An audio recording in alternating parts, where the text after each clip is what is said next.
చేయండి. గత కాలంలో దుర్మార్గంగా మరి పరిపాలన చేశారు. ఆయన ఏమి చేయకపోయినా కూడా ఆయన చిన్న వయసులో రాజకీయాల్లోకి వచ్చారు.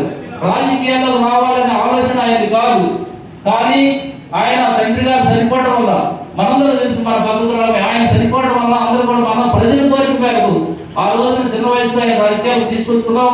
ఈ రోజున ఆయన 5 సార్లు 6 సార్లు ఎమ్మెల్యే అయ్యారు. మరి అలాంటి మంచి వ్యక్తి రాజకీయాల్లోకి వచ్చి ఏ రకంగా నడుస్తున్నారో కూడా ఆలోచించండి.